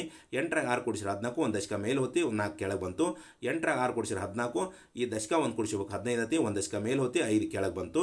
ಇನ್ನು 6ರಾಗ ಈ ದಶಕ 1 ಕೂಡಿಸಿರ 7 ಬಂತು, 7546 ಬಂತು. ಆ 7546 ಅಂದರೆ ಇಲ್ಲಿ ಟನ್ ಅಂಶದಲ್ಲಿ 22 ಇಂಟು 343 ಗುಣಿಸಿದಾಗ ಏನಾಗುತ್ತೆ ಅಂದರೆ 7546 ಬಂತು. ಅರ್ಥ ಆಯ್ತು ಮಕ್ಕಳೇ. ಹಾಗಾದರೆ 4 ಉಳಿದ್ರೆ 4 ಹಾಗೆ ಇಟ್ಟನಿ. ಹಾಗಾದರೆ 4ರಲ್ಲಿ ಏನು ಮಾಡ್ಬೇಕಿನ್ನ ಈ 7546 ಏನಪ್ಪ ಅಂತಂದರೆ 4ರಲ್ಲೇ ಭಾಗಾಕಾರ ಮಾಡ್ಕೋಬೇಕು. ಹೌದಾ? ಹಾಗಾದರೆ ಇಲ್ಲಿ ಭಾಗಾಕಾರ ಮಾಡಿದಾಗ ಎಷ್ಟು ಬರ್ತದೆ ಅನ್ನೋದು ನಾವು ಕಂಡುಹಿಡ್ಕೋಬಹುದು. ಈ 7546 ಏನು ಮಾಡಿದ್ದಾನೆ ಅಂದರೆ ಭಾಗಿಸಿದ ನಾನು ಇಲ್ಲಿ ನೋಡ್ಕೋಬೋದು. ನೀವು ಎಲ್ಲಿದೆ? ಇಲ್ಲಿದೆ. 4ರಲ್ಲೇ ಭಾಗಾಕಾರ ಮಾಡಿದ್ದೀನಿ. ಇಲ್ಲಿ ಗಮನಿಸ್ಬೋದು ವಿದ್ಯಾರ್ಥಿಗಳೇ, ನೀವು ಇಲ್ಲೇ ನೋಡ್ಕೊಂಡ್ಬಿಡಿ ಡೈರೆಕ್ಟ್. ಹಾಗಾದರೆ ಇಲ್ಲಿ ಏನು ಮಾಡಿದ್ದಾನೆ 4 ಒಂದೇ 4 ಇಟ್ಕೊಂಡನಿ. 7ರ 4 ಕಳೆದ್ರೆ 3 ಬಂತು. ಈ 5ಅನ್ನು ಕೆಳಗೆ ತೊಗೊಂಡು 35 ಆತಿ. ಇನ್ನು 4 ಎಂಟ್ಲೆ 32. ಓಕೆ, ಇಲ್ಲಿ 4 ಎಂಟ್ಲೆ 32 ಬಂತು. ಹಾಗಾದ್ರೆ ನೆಕ್ಸ್ಟ್ 5ರ 2 ಕಳೆದ್ರೆ 3 ಬಂತು. 3ರ 3 ಕಳೆದ್ರೆ 0 ಬಂತು. ಈ 3 ಭಾಗ ಹೋಗುದಿಲ್ಲ. ಮತ್ತೆ ಏನು ಮಾಡ್ತಾನೆ ಅಂತಂದರೆ ಈ 4ಅನ್ನು ಏನಪ್ಪ ಅಂದರೆ ಡೈರೆಕ್ಟಾಗಿ ಕೆಳಗೆ ಇಳಿಸ್ಕೊತಾನೆ 34 ಆತಿ. ಮತ್ತು 4 ಎಂಟ್ಲೆ 32. ಹೌದಾ? ಮತ್ತು 4ರಾಗ 2 ಕಳೆದ್ರೆ 2 ಬಂತು. 3ರ 3 ಕಳೆದ್ರೆ 0 ಬಂತು. ಮತ್ತು ಈ 2 ಭಾಗ ಹೋಗುದಿಲ್ಲ ಅಂತ ಏನು ಮಾಡ್ತಾನೆ ಅಂದರೆ ಈ 6ಅನ್ನು ಏನಪ್ಪ ಅಂದರೆ ಡೈರೆಕ್ಟಾಗಿ ಕೆಳಗೆ ಇಳಿಸ್ಕೊತಾನೆ 26 ಆತಿ.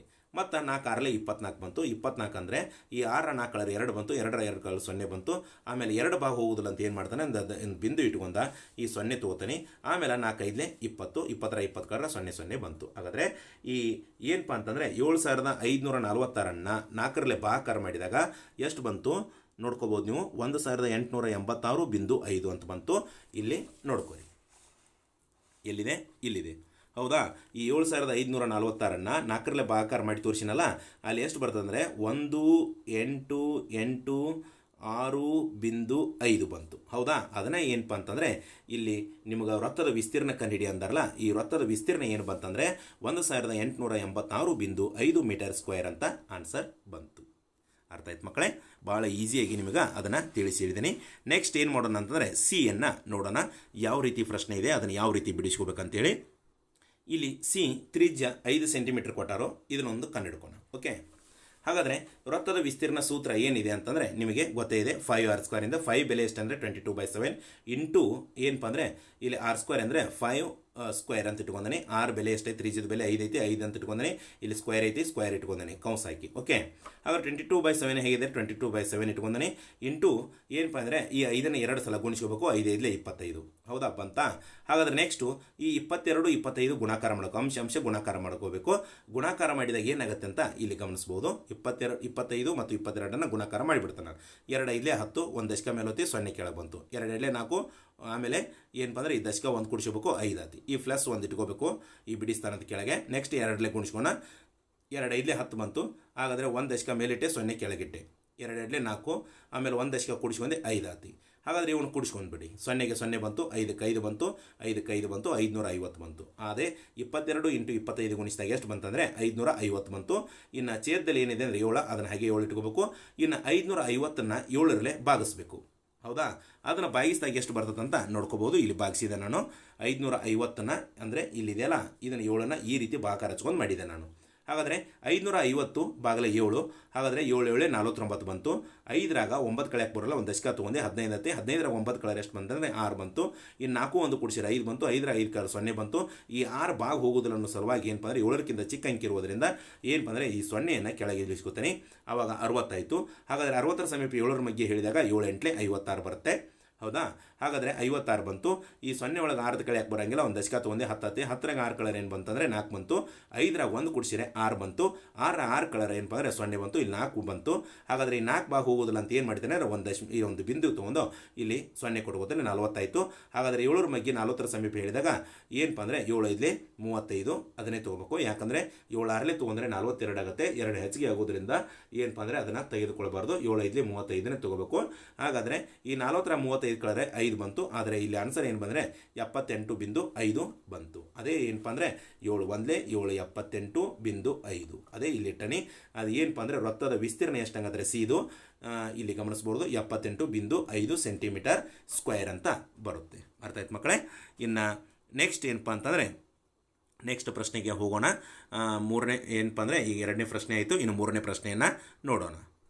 ಹಾಂ ಮಕ್ಕಳೇ, ಈಗ ನಾವು ಮೂರನೇ ಪ್ರಶ್ನೆಯನ್ನು ಗಮನಹರಿಸೋಣ. ಇಲ್ಲಿ ವೃತ್ತಾಕಾರದ ಹಾಳೆಯ ಸುತ್ತಳತೆ 154 ಮೀಟರ್. ವೃತ್ತಾಕಾರದ ಹಾಳೆಯ ಸುತ್ತಳತೆ ಎಷ್ಟಂದರೆ 154 ಮೀಟರ್. ಆದರೆ ತ್ರಿಜ್ಯ ಕಂಡುಹಿಡಿಯಿರಿ. ಅಂದರೆ ಅವರು ಏನು ಹೇಳ್ತಾರಂತಂದರೆ ಇಲ್ಲಿ ನೀವು ಗಮನಿಸ್ಬೋದು, ಒಂದು ವೃತ್ತಾಕಾರದ ಒಂದು ಹಾಳೆ, ಹೌದಾ, ಇದರ ಸುತ್ತಳತೆ ಇಲ್ಲಿ ಏನಲ್ಲಿ ಪರಿಧಿ ಇದರ ಸುತ್ತಳತೆ ಎಷ್ಟಿದೆ ಅಂತಂದ್ರೆ 154 ಮೀಟರ್ ಇದೆ, ಹೌದಾ. ಅವ್ರು ಏನು ಕಂಡುಹಿಡಿಯನತ್ತಾರು, ತ್ರಿಜ್ಯದ ಅಳತೆಯನ್ನು ಕಂಡುಹಿಡಿಯನತ್ತಾರೆ. ಒಂದು ತ್ರಿಜ್ಯ ನಮಗೆ ಗೊತ್ತಿಲ್ಲ, ಅದು ಎಷ್ಟು ಅಂತ ಕೇಳ್ತಾರೆ. ಆರ್ ರೇಡಿಯಸ್ ಅದು ಎಷ್ಟು ಅಂತ ಗೊತ್ತಿಲ್ಲ ಅಂತ ಹೇಳ್ತಾರೆ. ತ್ರಿಜ್ಯ ಕಂಡುಹಿಡಿಯಿರಿ. ಹಾಗೂ ಹಾಳೆಯ ವಿಸ್ತೀರ್ಣ ಸಹ ಕಂಡುಹಿಡಿಯಿರಿ. ಈ ವೃತ್ತಾಕಾರದ ಹಾಳೆ ಏನೈತಲ್ಲ ಇದರ ಟೋಟಲ್ ಏನಪ್ಪ ಅಂದರೆ ವಿಸ್ತೀರ್ಣವನ್ನು ಏನು ಮಾಡ್ರಿ ಅಂತ ಅನ್ನತ್ತಾರ. ಈ ಟೋಟಲ್ ವಿಸ್ತೀರ್ಣವನ್ನು ಏನಪ್ಪ ಅಂದರೆ ಕಂಡುಹಿಡಿಯಿರಿ ಅಂತ ಹೇಳ್ತಾರೆ, ಹೌದಾ. ಹಾಗಾದರೆ ಅಲ್ಲಿ ಏನು ಬಳಕೆ ಮಾಡ್ಕೊಂಡ್ರೆ 5 ಬೆಲೆ ಬಳಕೆ ಮಾಡ್ಕೋಬೇಕು. ಈ ಲೆಕ್ಕದೊಳಗೆ ಏನಪ್ಪ ಅಂದರೆ ಕಂಪಲ್ಸರಿ 5 ಬೆಲೆ ಬಳಕೆ ಮಾಡ್ಕೋಬೇಕು. ಒಂದು 5 ಬೆಲೆ ಇದ್ದರೆ 22/7 ಇದ್ದರೆ ಮತ್ತೊಂದು ಅಥವಾ ಅದನ್ನು ಬಳಕೆ ಮಾಡ್ಬೋದು. ಇಲ್ಲ ಅಂದರೆ ಇನ್ನೊಂದು 5 ಬೆಲೆ ಏನೈತೆ ಅಂದ್ರೆ 3.14 ಅಂತ ಏನೋ ಬರುತ್ತೆ, ಆ ಒಂದು 5 ಬೆಲೆನ ಬಳಕೆ ಮಾಡ್ಬೋದು. ಈಗ ನಾವು ಮೊದಲು ಏನಪ್ಪ ಅಂದರೆ ಮೂರನೇ ಪ್ರಶ್ನೆಗೆ ಸಂಬಂಧಪಟ್ಟಂತೆ ವೃತ್ತಾಕಾರದ ಹಾಳೆಯ ಸುತ್ತಳತೆ ಕಂಡುಹಿಡ್ಕೋಣ. ವೃತ್ತಾಕಾರದ ಹಾಳೆಯ ಸುತ್ತಳತೆ ತ್ರಿಜ್ಯದ ಬೆಲೆಯನ್ನು ಕಂಡುಹಿಡ್ಕೋಣ. ಆಮೇಲೆ ಅದರ ವಿಸ್ತೀರ್ಣವನ್ನು ಕಂಡುಹಿಡ್ಕೋಣ. ಈ ಮೂರನೇ ಪ್ರಶ್ನೆಗೆ ಆನ್ಸರನ್ನು ನಾವಿಲ್ಲಿ ಬರ್ದೇನೆ ನೋಡ್ಕೋಬೋದು. ವೃತ್ತದ ಸುತ್ತಳತೆ ಕೊಟ್ಟಾರ ಅವರು 154 ಮೀಟರ್ ಅಂತೇಳಿ. ವೃತ್ತದ ಸುತ್ತಳತೆ ಸೂತ್ರ ಏನಿದೆ ಅಂತಂದರೆ 2πr ಅಂತಿದೆ. ವೃತ್ತದ ಸುತ್ತಳತೆ ಎಷ್ಟು ಕೊಟ್ಟರು, 154 ಕೊಟ್ಟರು. 154 ಹಚ್ಕೊಂಡನ ಅದ್ರ ಬಿಡುಕು ಅದ್ರ ಕೆಳಗೆ. ಇನ್ನು 2 ಹಚ್ಕೊಂಡನಿ, ಇಂಟು ಬರ್ಕೊಂಡನಿ. 5 ಬೆಲೆ 22/7 ಅಂತಿದೆ. ಆಮೇಲೆ ಇಂಟು ಆರ್ ನಮಗೆ ಗೊತ್ತಿಲ್ಲ, ಇದು ಆರ್ ಇದು, ಓಕೆ. ಹಾಗಾದರೆ ಈ ತ್ರಿಜ್ಯದ ಬೆಲೆ ಏನಪ್ಪ ಅಂದರೆ ನಮಗೆ ಗೊತ್ತಿಲ್ಲ. ಹಾಗಾದರೆ ತ್ರಿಜ್ಯದ ಬೆಲೆ ಗೊತ್ತಿಲ್ಲ ಅಂದರೆ ಈ ಕಡೆ ಹಾಕೋತಾನೆ, ತ್ರಿಜ್ಯದ ಬೆಲೆ ಕಂಡು ಹಿಡ್ಕೋಬೇಕಲ್ಲ. ಇದು RHS LHS ಮಾಡ್ಕೋತಾನೆ. ಈಸ್ಕೊಲ್ಟು 154 ಇದ್ದದ್ದು ಈ ಕಡೆ ಬರುತ್ತೆ. ಏನಪ್ಪ ಅಂದರೆ ಇಲ್ಲಿ ಬಂದು ಇಲ್ಲಿ 7 ಇದ್ದದ್ದು ಮೇಲೆ ಹೋಗುತ್ತೆ. ಅದು 154 ಇಂಟು 7 ಬಂತು. ಈ 7 ಇದ್ದದ್ದು ಮೇಲೆ ಹೋಗುತ್ತೆ. ಹಾಗಾದರೆ 154 ಇಂಟು 7 ಆಮೇಲೆ 22 ಏನಪ್ಪ ಅಂದರೆ ಕೆಳಗೆ ಬಂತು. ಆಮೇಲೆ 2 ಏನಪ್ಪ ಅಂದರೆ ಕೆಳಗೆ ಬಂತು. 154 ಇಂಟು 7 22 ಇಂಟು 2 ಅಂತ ಬರ್ಕೊಂಡೆ, ಹೌದಾ. ಹಾಗಾದರೆ ನೆಕ್ಸ್ಟ್ ಏನು ಮಾಡ್ಬೇಕಂದ್ರೆ ಇಲ್ಲಿ ನಾವು ಭಾಗಿಸ್ಬೇಕು. ಈ 2ನ್ನ ಮತ್ತು 152ರಿಂದ ಈ 154ನ್ನ ಭಾಗಿಸ್ತಾನೆ. ಯಾವ ರೀತಿ, 2 ಒಂದಲೇ 2 7 14 ಅಂದರೆ 15ರ 1 14 ಆತಿ, 1 ಉಳಿತಿ ಮತ್ತು 14 ಆತಿದೆ. 2 7 14, ಹೌದಾ. 77 ಬಂತು. ಇನ್ನು 77 ಇಂಟು 7 ಉಳಿತಿಲಿ. ಈ 77 ಇಂಟು 7 ಬರ್ಕೊಂಡ ಮೇಲೆ ಅಂಶದಾಗ ಈ 22 ಅಷ್ಟೇ ಉಳಿದತಿಲಿ. ಈ ಒಂದೇನು ವ್ಯಾಲ್ಯೂ ಇರೋದಿಲ್ಲ. 22 ಒಂದೇ 22 ಏನಪ್ಪ ಅಂದರೆ ಅಂಶದೊಳಗೆ ಬರ್ಕೊಂಡಿ. ಹಾಗಾದ್ರೆ ನೆಕ್ಸ್ಟ್ ಏನು ಮಾಡಬೇಕು, ಈ 77 ಇಂಟು 7 ಏನು ಮಾಡ್ಕೋಬೇಕಂತಂದರೆ ಗುಣಿಸ್ಕೋಬೇಕು ನೀವು, ಹೌದಾ. 77 ಇಂಟು 7 ಗುಣಿಸ್ಕೊಂಡಾಗ ಅಲ್ಲಿ ಏನು ಬರುತ್ತೆ ಅಂತಂದರೆ 539 ಅಂತ ಬರ್ತೈತಿ. ನೀವು ನೋಡ್ಕೋಬೋದು. 77 ಇಂಟು ಏನಪ್ಪ ಅಂದರೆ 77 ಇಂಟು 7, ಹೌದಾ. 77 ಇಂಟು 7 ನೋಡ್ಕೋಬೋದು. 7 7 49, 7 49, 4 ಎಷ್ಟು ಬಂದರೆ 53, ಹೌದಾ. 539 ಬಂದಿದೆ. ಈ 22 ಹೇಗೈತೆ ಹಾಗೆ ಇಟ್ಟನಿ. ಹಾಗಾದರೆ ಈ ತ್ರಿಜ್ಯದ ಬೆಲೆ ಕಂಡು ಹಿಡ್ಕೋಬೇಕಂದ್ರೆ ಏನು ಮಾಡ್ಕೋಬೇಕಂದ್ರೆ ಈ 539ನ್ನ 22ರಲ್ಲಿ ಭಾಗಿಸ್ಬೇಕಾಗತ್ತೆ, ಹೌದಾ. ಭಾಗಿಸ್ಬೇಕಂದಾಗ ಇಲ್ಲಿ ನೋಡ್ಕೋಬೋದು ನೀವು 539 ಬಾಗಿಲೆ 22 ಅಂತ ಇಟ್ಕೊಂಡನಿ. ಇಲ್ಲಿ ಭಾಗಾಕಾರ ಮಾಡ್ಕೋಣ. 53 ಮೊದಲ 2 ಅಂಕಿ ತೊಗೋಬೇಕು, 53 ತೊಗೋಬೇಕು. ಯಾಕಂದರೆ ಇಲ್ಲಿ 2 ಅಂಕಿಯಲ್ಲಿ 1 ಅಂಕಿ ತೊಗೋಕೆ ಬರಲ್ಲ. ಯಾವತ್ತಿದ್ರೂ ಇದಕ್ಕಿಂತ ಸಮ ಇರಬೇಕು, ಇಲ್ಲಾಂದರೆ ದೊಡ್ಡದಿರಬೇಕು. ಸಣ್ಣದಿದ್ದರೆ 2 ಅಂಕಿ ತೊಗೋಬೇಕು, ಹೌದಾ. ಇಲ್ಲಿ ಏನಪ್ಪ ಅಂದರೆ 2 ಅಂಕಿ ತೊಗೊಂಡು ಭಾಗಾಕಾರ ಮಾಡ್ತಾನೆ. 22 2 ಎಷ್ಟಂದರೆ 44. ಹಾಗಾದರೆ 3ರ 4 ಕಳೆಕ ಬರೋಂಗಿಲ್ಲ. 1 ದಶಕ ತೊಗೊಂಡೆ 13 ಆತಿ. 13ರ 4 ಕಳೆ ಏನು ಬಂದೆ 9 ಬಂತು. ಹಾಗಾದರೆ ಇನ್ನು 4 1 ಈ ದಶಕ 1 ಕೊಡಿಸಿರ 5, 5ರ 5 ಕಳೆ ಏನಪ್ಪ ಅಂದರೆ 0 ಬಂತು. ಹಾಗಾದರೆ ನೆಕ್ಸ್ಟ್ ಏನು ಮಾಡ್ತಾನೆ ಅಂದರೆ ಈ 9ನ್ನು ಹಾಗೆ ಕೆಳಗೆ ಇಳಿಸ್ಕೋತಾರೆ. 99 ಆತಿ. 99ರ ಸಮೀಪ 22ರ ಮಗೆ ಹೇಳಿದಾಗ 22 4 ಎಷ್ಟಂದರೆ 88 ಬರುತ್ತೆ. ಹಾಗಾದರೆ 9ರ 8 ಕಳರ್ 1 ಬಂತು. 9ರ 8 ಕಳರ್ 1 ಬಂತು, 11 ಆಯಿತು. ಅವಾಗೂ ಭಾಗ ಹೋಗಂಗಿಲ್ಲ. ಮತ್ತೆ ಏನು ಮಾಡ್ತಾನೆ ಅಂದರೆ ಇಲ್ಲಿ ದಶಮಾಂಶ ಬಿಂದು ಅಥವಾ ಬಿಂದು ಇಟ್ಟ ಏನು ಮಾಡ್ತಾನೆ 0 ತೊಗೋತಾನೆ. 110 ಆಕೈತಿ. ಹಾಗಾದ್ರೆ 22 5 ಎಷ್ಟಂದರೆ 110. ಹಾಗಾದ್ರೆ 110ರ 110 ಕಳರ್ ಏನಪ್ಪ ಅಂದರೆ 0 0 0 ಬರುತ್ತೆ. ಹಾಗಾದರೆ ಇದರ 539ನ್ನು 22ರಲ್ಲಿ ಭಾಗಾಕಾರ ಮಾಡಿದಾಗ ಇಲ್ಲಿದೆಯಲ್ಲ 539ನ್ನು 22ರಲ್ಲಿ ಭಾಗಾಕಾರ ಮಾಡಿದಾಗ ಅಲ್ಲಿ ಭಾಗಲಬ್ಧ ಏನು ಬರುತ್ತೆ ಅಂದರೆ 24.5 ಬರುತ್ತೆ. ಅದೇ ರೀತಿ ಏನಪ್ಪ ಅಂದರೆ 24.5 ಬರುತ್ತೆ. ಇಲ್ಲಿ 22 ಕ್ಯಾನ್ಸಲ್ ಆಗುತ್ತೆ, 539 ಕ್ಯಾನ್ಸಲ್ ಆಗುತ್ತೆ. ಇಲ್ಲಿ 24.5 ಬಂತು. ಹಾಗಾದರೆ ತ್ರಿಜ್ಯ ಆರ್ ಎಷ್ಟಂದರೆ 24.5 ಮೀಟರ್ ಅಂತ ಬರುತ್ತೆ. ಹಾಗಾದರೆ ನೆಕ್ಸ್ಟು ಇಲ್ಲಿ ನಾವಿಲ್ಲಿ ನೆಕ್ಸ್ಟ್ ಏನಪ್ಪ ಅಂದರೆ ನಮಗೆ ವೃತ್ತದ ಸುತ್ತಳತೆಯಿಂದ ಮೊದಲೇ ಕೊಟ್ಟಿದ್ದರು ವೃತ್ತದ ವಿಸ್ತೀರ್ಣ ಅಂತ ಕಂಡು ಹಿಡ್ಕೊಂಡು 24.5 ಮೀಟರ್ ಬಂತಂತೇಳಿ. ಹಾಗಾದರೆ ನೆಕ್ಸ್ಟ್ ಇನ್ನು ವೃತ್ತದ ವಿಸ್ತೀರ್ಣ ಬರ್ಕೊಂಡು ಅದರ ಸೂತ್ರ ಹಚ್ಕೊಂಡು ಕಂಡು ಹಿಡ್ಕೋಣ. ವೃತ್ತದ ವಿಸ್ತೀರ್ಣ ಕಂಡು ಹಿಡ್ಕೋಣ. ಹಾಗಾದರೆ ತ್ರಿಜ್ಯ ಕಂಡು ಹಿಡ್ಕೊಂಡ್ಮೇಲೆ ವೃತ್ತದ ವಿಸ್ತೀರ್ಣ ಕಂಡು ಹಿಡ್ಕೊಂಡ್ಬಂದು ತ್ರಿಜ್ಯವನ್ನು ಕಂಡು ಹಿಡ್ಕೊಂಡು ನಾವು 24.5 ಮೀಟರ್ ಬಂತಂತೇಳಿ. ಇನ್ನು ವೃತ್ತದ ವಿಸ್ತೀರ್ಣ ಸೂತ್ರನ ಹಚ್ಕೊಂಡಾನೆ. ಇಲ್ಲಿ ಸೂತ್ರ ಹಚ್ಕೊಂಡು ಏನು ಮಾಡಿದ್ರೆ ವೃತ್ತದ ವಿಸ್ತೀರ್ಣ ಇಸ್ಕೊಟ್ಟು 5r². ಇದು ಸೂತ್ರ, ಅದರದ್ದು ವೃತ್ತದ ವಿಸ್ತೀರ್ಣ ಕಂಡುಹಿಡಿಯುವ ಸೂತ್ರ. ಇಲ್ಲಿ 5 ಬೆಲೆ 22/7 ಇದೆ. ಇಂಟು ಹಾಕೊಂಡನೆ. ಅಲ್ಲಿ r² ಅಂತಂದರೆ 24.5. ಅಂದರೆ ತ್ರಿಜ್ಯದ ಬೆಲೆ ಎಷ್ಟು ಬಂದಿತ್ತು? 24.5 ಬಂದಿತ್ತಲ್ಲ. ಆರ್ ಅಂದರೆ 24.5 ಬಂದಿತ್ತು. ಅದನ್ನೇ ಹಾಕೊಂಡನೆ. ಇಲ್ಲಿ ಸ್ಕ್ವೇರ್ ಇದ್ದಕ್ಕೆ ಸ್ಕ್ವೇರ್ ಇಟ್ಟದ ವರ್ಗವನ್ನು ಇಟ್ಟನೆ ಅಥವಾ ಸ್ಕ್ವೇರ್ ಅಂತ ಅನ್ಕೋಬಹುದು. 22/7 ಹೇಗಿತ್ತು ಹಾಗೆ ಇಟ್ಕೊಂಡನೆ. ಇಂಟು ಹತ್ಕೊಂಡನೆ. ಹಾಗಾದ್ರೆ 24.5 ಏನು ಮಾಡ್ಬೇಕಂದ್ರೆ 2 ಸಲ ಹಚ್ಕೊಂಡು ಗುಣಿಸ್ಕೋಬೇಕು. ಅಂದರೆ ಇಲ್ಲಿ 2 ಸಲ ಬರ್ಕೊಂಡ್ಬಿಟ್ಟನ. ಹೌದಾ? 24.5 ಇಂಟು 24.5 ಅಂತೇಳಿ. ಹಾಗಾದರೆ ಈ 24.5 ಇಂಟು 24.5 ಮೊದಲನ ಗುಣಿಸ್ಕೊಂಡು ನಾವು. ಹೌದಾ? ಅಂದರೆ ಗುಣಿಸ್ಕೊಂಡಾಗ ಇಲ್ಲಿ ಏನು ಆನ್ಸರ್ ಬರ್ತದೆ ಇಲ್ಲಿ ನೋಡ್ಕೋಬಹುದು. ಅದನ್ನೇ ಏನು ಮಾಡ್ಕೊಂಡಾನಂದ್ರೆ ಇಲ್ಲಿ ಇದ್ದದ್ದನ್ನು ಇಲ್ಲಿ ಬರ್ಕೊಂಡಾನೆ. ಅದನ್ನು ದಶಮಾಂಶ ಬಿಂದು ಏನಪ್ಪ ಅಂದರೆ ಇಲ್ಲಿದೆ. ಹೌದಾ? ಇಲ್ಲಿ ಬರ್ಕೊಂಡಾನೆ. ಹಾಗಾದರೆ ನೆಕ್ಸ್ಟ್ 24.5 ಗುಣಿಸ್ಕೋಣ.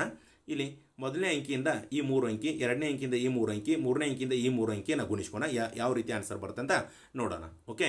5 5 25. ಇಲ್ಲಿ 2 ಬಂತು, ಇಲ್ಲಿ 5 ಬಂತು. 5 4 20.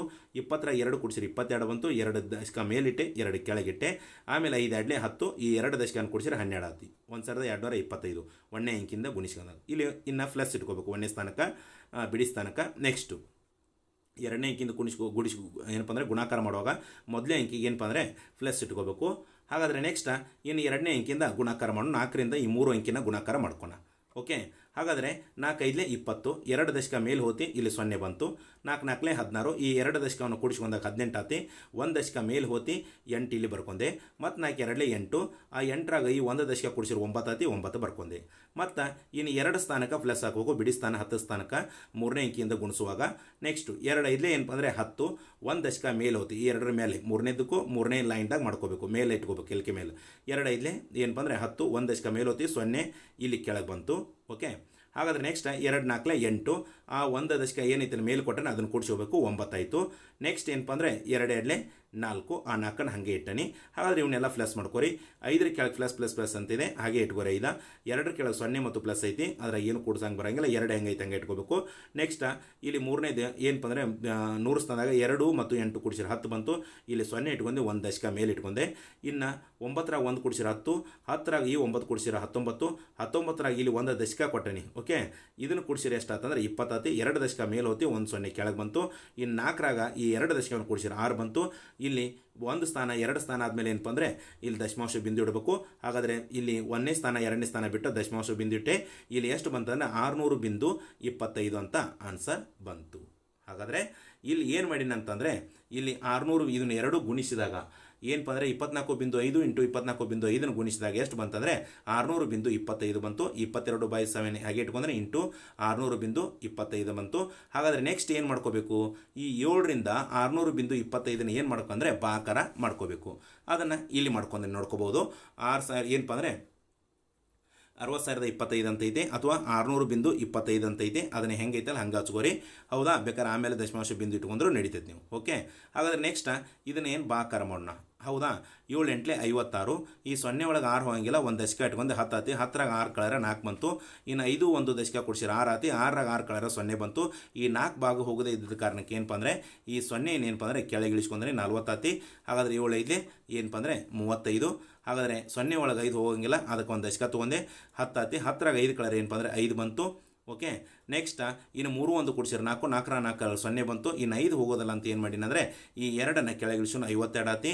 ಹಾಗಾದರೆ ಅದ್ರ ಸಮೀಪ ಆತಪ್ಪ ಅಂದರೆ 7 7 49 ಬಂತು. ಈ 2 ಭಾಗ ಹೋಗೋದಿಲ್ಲ ಅಂತೇಳಿ ದಶಕ ತೊಗೊಂಡೆ 12 ಆತಿ. 12ರಾಗ ಏನಪ್ಪ ಅಂದರೆ 9 ಕಳೆರ ಎಷ್ಟು ಬಂತು? ಎಷ್ಟು ಬಂತು? 3 ಬಂತು. ಇನ್ನು 4 1 ದಶಕ ಕೊಡಿಸಿರ 5 ಆತಿ. 5ರ 5 ಕಳೆರ 0 ಬಂತು. ಈ 3 ಏನಪ್ಪ ಅಂದರೆ ಭಾಗ ಹೋಗೋದಿಲ್ಲ ಅಂತ ಮತ್ತೆ ಏನು ಮಾಡಿನ 5ನ್ನು ಕೆಳಗೆ ಇಳಿಸ್ಕೊಂಡೆ 35 ಆತಿ. ಈ 35 7ರ ಮಗ್ಗಿಯಾಗಿದೆ. 7 5 35. 35ರ 35 ಕಳೆರೆ 0 0 ಬಂತು. ಹಾಗಾದರೆ ಇಲ್ಲಿ ಏನಪ್ಪ ಅಂದರೆ 8,575 ಬಂತು.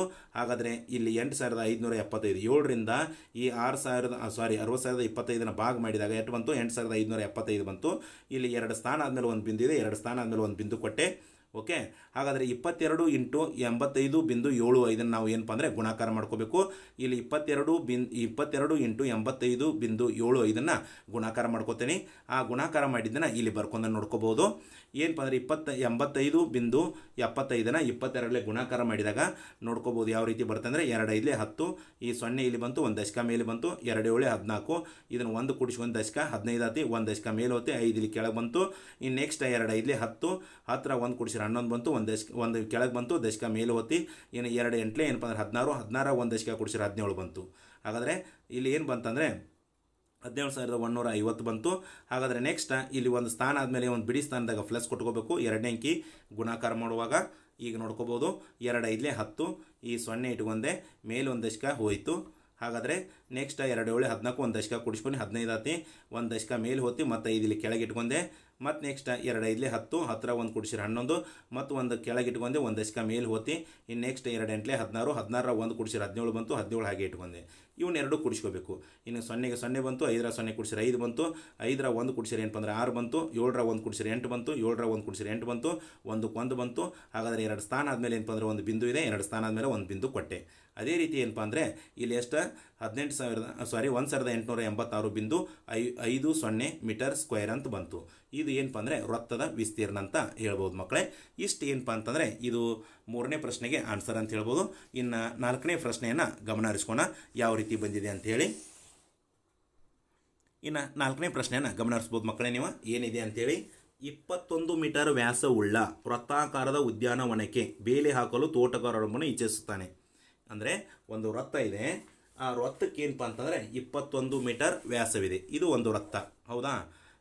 ವೃತ್ತ ಅನ್ಕೋರಿ, ಮತ್ತು ವೃತ್ತದ ಥರ ಇಲ್ಲ ಇದು. ಓಕೆ, ಇದು ಒಂದು ವೃತ್ತ. ಇದಕ್ಕೆ ಏನಪ್ಪ ಅಂದರೆ 21 ಮೀಟರ್ ವ್ಯಾಸ ಇದೆ, ಹೌದಾ? ಡಿ ಬಿ ಅಲ್ಲ, ಡಿ 21 ಏನಪ್ಪ ಅಂದರೆ 21 ಮೀಟರ್ ವ್ಯಾಸ ಇದೆ, ಹೌದಾ? ಈ ಒಂದು ವೃತ್ತಾಕಾರದ ವ್ಯಾಸ ಸುತ್ತ ಏನು ಮಾಡ್ತಾನಂದರೆ ಬೇಲಿ ಹಾಕ್ಬೇಕು ಅವನು ತೋಟಗಾರನ. ಅವನು 2 ಸುತ್ತು ಬೇಲಿ ನಿರ್ಮಿಸಲು ಕೊಂಡುಕೊಳ್ಳಬೇಕಾದ ಹಗ್ಗದ ಉದ್ದವನ್ನು ಕಂಡುಹಿಡಿರಿ ಅಂತಾರೆ. ಹಗ್ಗ ಎಷ್ಟು ಉದ್ದ ಬೇಕು? 2 ಸುತ್ತ ನೀ ಬೇಲಿ ಹಾಕ್ಬೇಕಂದ್ರೆ ಎಷ್ಟು, 1 ಸುತ್ತು ಹಾಕಕ್ಕೆ ನಾವು ಕಂಡು ಹಿಡ್ಕೊಂಡು ಆಮೇಲೆ 2ರಲ್ಲಿ ಗುಣಾಕಾರ ಮಾಡಿದಾಗ ಅದು ಗೊತ್ತಾಗಿಬಿಡುತ್ತೆ. 2 ಸುತ್ತು ಏನಪ್ಪ ಅಂದರೆ ಸುತ್ತಾಕ ಎಷ್ಟು ಹಗ್ಗ ಉದ್ದ ಬೇಕಂತೇಳಿ, ಹೌದಾ? ನೆಕ್ಸ್ಟ್ ಪ್ರತಿ ಮೀಟ್ರಿಗೆ ಅಂದ್ರೆ ಅದು ಎಷ್ಟು ಮೀಟ್ರ್ ಅಂತ ಕಂಡು ಹಿಡ್ಕೊಂಡು ಪ್ರತಿ ಮೀಟ್ರಿಗೆ 4 ರೂಪಾಯಿ ಅಂತ ಆದರೆ ಹಗ್ಗದ ಬೆಲೆಯನ್ನು ಸಹ ಕಂಡು ಹಿಡಿರಿ ಅಂತಂದಾರೋ. ಇಲ್ಲಿ 5 ಬೆಲೆ ಏನಪ್ಪ ಅಂದರೆ 22/7 ತೊಗೊಂತಾರೋ, ಅದನ್ನು ತೊಗೊಂಡ ಮಾಡೋಣ. ಓಕೆ, ಇಲ್ಲಿ ನೋಡ್ಕೋಬೋದು ವ್ಯಾಸ 21 ಮೀಟ್ರ್ ಕೊಟ್ಟಾರು. 21 ಮೀಟ್ರ್ ವ್ಯಾಸ ಅಂತಂದರೆ ನೀವು ಅಂಡರ್ಸ್ಟ್ಯಾಂಡ್ ಮಾಡ್ಕೋಬೇಕು. ಇಲ್ಲಿ ನಿಮ್ಗೆ ಆಗಲೇ ಒಂದು 2ನೇ ಪ್ರಶ್ನೆ ಬಿಡಿಸುವಾಗ ಏನಿದೆ, ವ್ಯಾಸ ಕೊಟ್ಟಾರವರು, ನಮಗೆ ತ್ರಿಜ್ಯದ ಬೆಲೆಯನ್ನು ಏನಪ್ಪ ಅಂದರೆ ಕಂಡು ಹಿಡ್ಕೋಬೇಕು ಮೊದಲು, ಹೌದಾ? ತ್ರಿಜ್ಯದ ಬೆಲೆ ಕಂಡು ಹಿಡ್ಕೊಂಡ ಮೇಲೆ ಮುಂದಿನ ತೆಗೆದು ಬರ್ತದೆ ನಮಗೆ. ಹಾಗಾದ್ರೆ ವೃತ್ತದ ಸುತ್ತಳತೆ ಏನಿದೆ 25R ಅಂತಿದೆ. ಇಲ್ಲಿ R ಅಂತಾರೆ ಕೊಟ್ಟಿಲ್ಲ ಅವರು. ಅಂದರೆ R ಅಂದರೆ R = D/2 ಅಂತ ಹಚ್ಕೊಂಡನ್ನ. R = D/2 ಅಂದರೆ R ತ್ರಿಜ್ಯದ 2 ಪಟ್ಟ ವ್ಯಾಸ ಇರ್ತೈತಿ, ಹೌದಾ? ಹಾಗಾದರೆ ಆ 2 ಪಟ್ಟು ವ್ಯಾಸ ಏನಿರ್ತದಲ್ಲ, ಆ ವ್ಯಾಸನ 2ರಲ್ಲೇ ಭಾಗಾಕಾರ ಮಾಡಿರ ತ್ರಿಜ್ಯದ ಬೆಲೆ ನಮಗೆ ಗೊತ್ತಾಗಿಬಿಡ್ತೈತಿ. ನಾನು ಹೇಳೋದು ಅರ್ಥ ಆಗತ್ತೆ.